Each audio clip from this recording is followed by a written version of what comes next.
Ashhadu anna Muhammadan Rasulullah, it is obvious.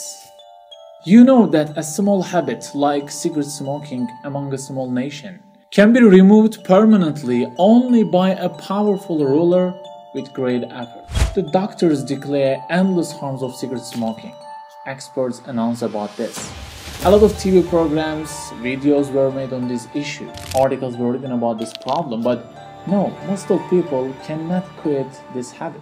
Approximately 1 billion people are still cigarette addicted in the world.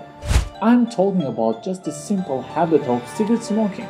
So we understand that it is hard to break even a habit. It is difficult to quit addictions. But there was a man who removed numerous ingrained habits from intractable, fanatical large nations with slight outward power and little effort in a short period of time. And in their place, he so established exalted qualities that they became as firm as if they had mingled with their very blood. Peace be upon him. His name is Muhammad. It was 1400 years ago. There were incredible habits among Arabian society in Mecca. You know, you can never see such a savage people. They used to bury their daughters alive. Can you believe this? And this was a big habit, and they used to proud of this. And they also used to be sex addict or alcohol dependent. You know, they were drunk all the time. Or they used to be hardly racist. Interest was general thing. There was no value of women. For example, if someone dies, his wife was used to captured by the first pretender. Could you believe this? And it goes like this. I mean, there were incredible habits, and the tribes of Arabian people, the tribes of Arabian society were the most savage people at that times. And then Prophet Muhammad, peace be upon him, came. He was illiterate. You know, he didn't know how to read or write. He had not graduated any psychology school. He had not studied any sociology department of any university, you know. And he also had not read any philosophy book. But he started to talk about something, you know, something dangerous. He started to bring new message to people, but these messages were really dangerous for him. And he didn't have any power though. But interesting thing is, some people gradually started to be impressed, started to follow him. And if you started to follow him at that times, it means you actually had accepted the incredible persecutions of Meccans. Isn't it interesting? I mean, why? He didn't promise you any worldly attractive thing. He didn't promise you any money or something like that. On contrary, you will get serious problems with Meccans. So why do you accept this horrible state?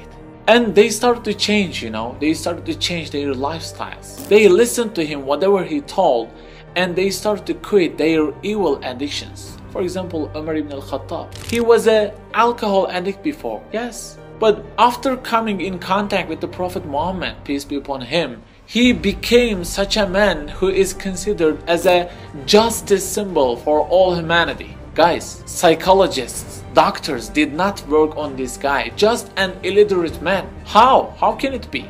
Yes, because there is a divine inspiration here.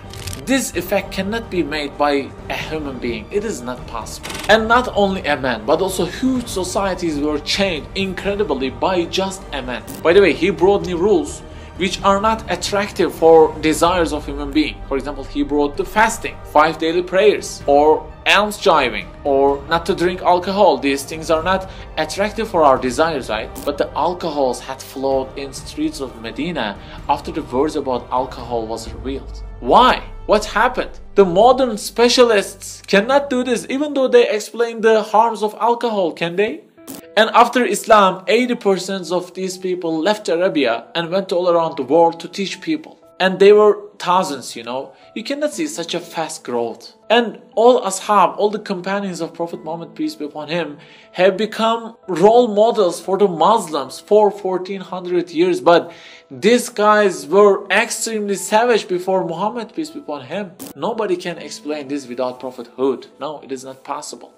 There is no such a revolution in history. But if you still deny the prophethood of Muhammad, peace be upon him, Billy Zaman has a challenge for you. He says, we present the Arabian Peninsula as a challenge to those who refuse to see the testimony of the blessed age of the Prophet. Let them each take 100 philosophers. Go there and strive for 100 years. Would they be able to carry out in the time 100 of what he achieved in a year? Sciences have reached high levels, right? We have science of psychology, science of sociology. We have specialists, right? Okay then, take a specialist group of sociology and take a specialist group of psychology and philosophers and go to Arabia and work on for 100 years and try to make some changes, For example, bring a new religion, new rules, and make people to conform to you through your modern books. Would they be able to do this? Obviously not possible. The modern thought still cannot solve the racism issue in this modern world, He solved this in the most savage people 1400 years ago.